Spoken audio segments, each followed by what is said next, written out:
2023년 5월 31일 새벽기도의 마태복음 11장 21절과 22절 말씀으로 화 있을진저라는 제목으로 잠시 은혜를 나누겠습니다. 어제 새벽에는 예수님이 하나님의 권능을 가장 많이 행하신 고을들이 있다 하였습니다. 그 사람들이 회개하지 않으므로 예수님이 책망하셨습니다. 하나님의 권능을 행하셨다. 하나님의 긍휼하심이 드러났다라는 것이죠. 하나님의 권능을 행하셨다. 하나님의 은혜를 많이 받으셨다라고 생각을 하시면 될 것 같습니다.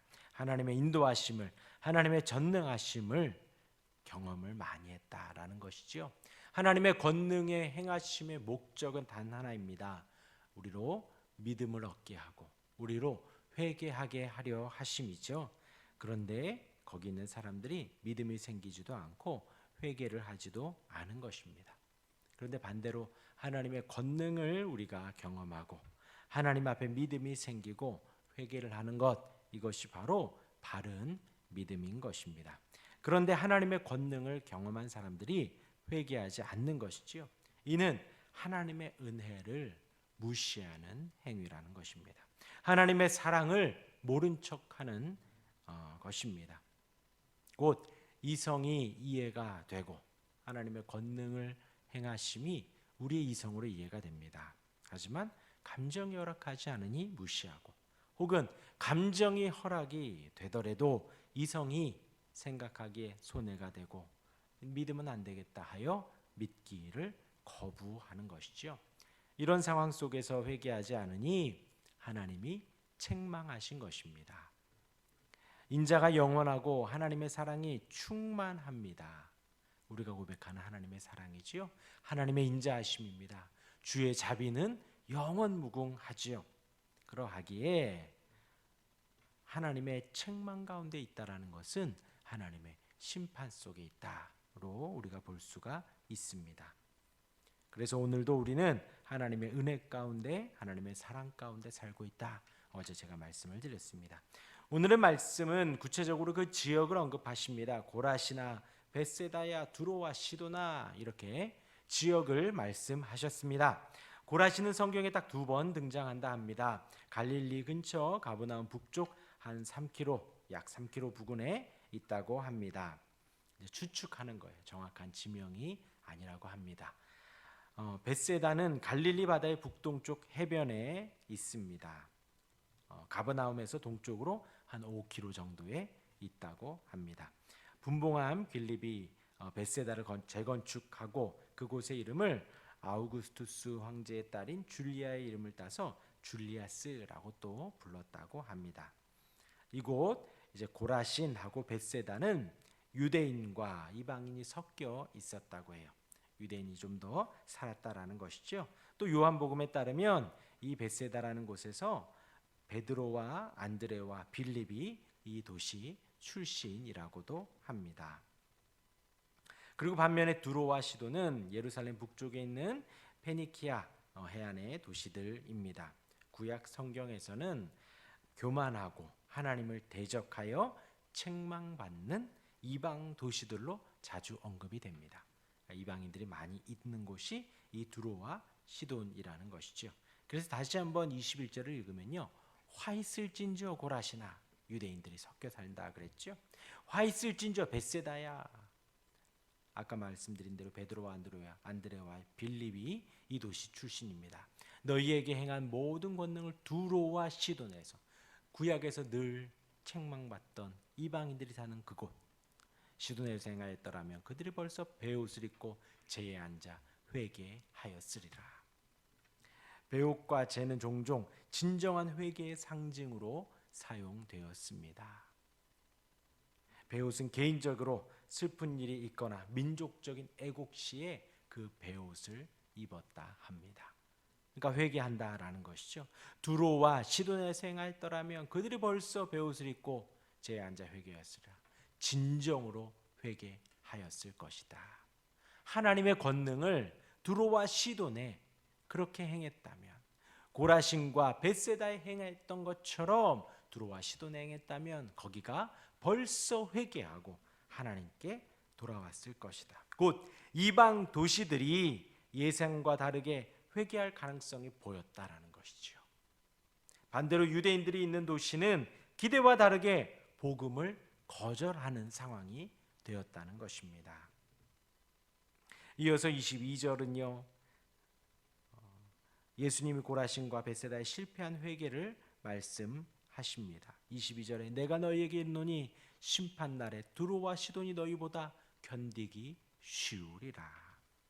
그 심판날이라 하면 종말론적인 최후의 심판을 뜻합니다. 두로와 시돈의 이방에 대한 구원, 그보다는 유대인들과 이스라엘의 심판과 그에 따른 안타까움이 부각이 되는 것입니다. 그러니까 예수님이 지금 너희들 심판할 거야, 심판받을 수 있어 라는 것에 초점을 맞추시는 것이 아니라 이렇게 반어적으로 설명을 하면서 이스라엘이 회개하지 않고 유대인들이 돌이키지 않는 것에 대한 주님의 안타까움이 드러나고 있다는 거예요. 주님이 지금 너무나도 가슴 아파하고 있다라는 것입니다. 곧 구원의 대상인 이스라엘, 유대인, 선민이라고 자부하는 그들이 불순종하고 불신앙 가운데 회개하지 않는 것, 그것을 지금 계속해서 예수님이 언급하고 있는 것입니다. 오늘이 21절과 22절에서 우리가 두 가지를 좀 생각을 해볼 수 있습니다. 하나는요, 예수님이 심판의 화를 선언한다는 것입니다. 지금 공생의 사역을 예수님이 시작을 하셨지요. 그리고 산상수훈과 또 여러 가지 기적들을 보여주셨습니다. 그리고 12명의 제자들을 파송을 하셨습니다. 그러면서 지금 예수님이 이 심판주임을 선포하고 있다는 거예요. 그 심판의 권한이 우리 주님께 있다라는 것을 밝히고 있습니다. 저와 여러분들이요, 우리가 믿는 분도 심판하시는 주님이십니다. 우리 주님이 심판하신다라는 거예요. 우리가 간절히 의지하는 그 예수님이 우리를 심판하실 수 있는 분이시다. 온 세상을 심판하는 분이시다라는 거예요. 우리가 늘 기도할 때마다 예수님의 이름으로 기도합니다 하는 그 예수님이 심판해 주라는 거예요. 그것을 우리가 절대로 잊으면 안 된다라는 것입니다. 물론 우리는 의의 심판을 받죠. 그리고 믿지 않는 사람은 불의의 심판을 받습니다. 그 심판의 주가 바로 우리 주 예수 그리스도라는 것입니다. 두 번째는 지금 예수님, 우리 유대인 이스라엘인들의 심판이 매우 안타까움을 드러내고 계십니다. 유대인들은 회개하지 않고 이방 땅은 회개할 수 있다라는 가능성이 더 많다라는 것이죠. 지금 예수님은 그것이 안타깝다는 거예요. 성경을 알아도 유대인들이 더 많이 알고 하나님을 섬길 수 있는 가능성을 보아도 유대인들이 더 많음에도 불구하고 그들은 회개하지 않고 있다라는 것이죠. 하나님은요, 저와 여러분들이 우리가 회개하지 않으면 안타까워한다는 거예요. 우리가 돌이키지 않으면 슬퍼하시고 한탄하신다라는 것입니다. 어서 베옷을 입고 회개하라는 것입니다. 불순종하는 것을 그만 멈추고 내 뜻대로 살아가는 것을 그만하고 두로와 시돈처럼 어서 돌이키라는 것입니다. 안 그러면 예수님이 직접 책망하고 심판하시겠다라는 것이죠. 우리의 인생 속에 우리가 하나님의 뜻대로 살고 우리가 하나님을 기쁘시게 하면서 살아가는 것, 하나님의 영광을 나타내는 것이 우리의 본분이지요. 그런데 그렇지 못하고 죄를 지으며 회개하지 않는 것을 하나님은 반대로 슬퍼하신다는 거예요. 우리가 늘 고백하잖아요. 주님의 기쁨이 되는 것, 내가 원하는 한 가지 주님의 기쁨이 되는 것, 그것이 우리 인생의 목적이고 목표입니다. 우리가 평생에 무엇을 이루어야지, 얼마큼 해야지가 중요한 게 아니라 주님의 기쁨이 돼야지, 주님의 영광을 나타내야지. 그런데 반대로 그렇게 영광을 나타내지 못하고 죄를 지으며 살아가고 회개하지 않는다면 우리 주님이 기뻐하지 않고 슬퍼하신다는 거예요. 한탄하신다라는 거예요. 오늘 이 말씀 기억하시기를 바랍니다. 오늘 하루도 심판주이신 그 주님을 기억하며 감사함과 또 경외함으로 살아가시길 바라고, 오늘도 그렇게 은혜 가운데 사랑 가운데 자비하심과 감사와 기쁨 가운데 내가 원하는 한 가지, 주님의 기쁨이 되고 주님의 영광을 드러내며 살게 하옵소서 기도하는 우리가 되기를 주님의 이름으로 축원합니다. 아멘. 기도하겠습니다.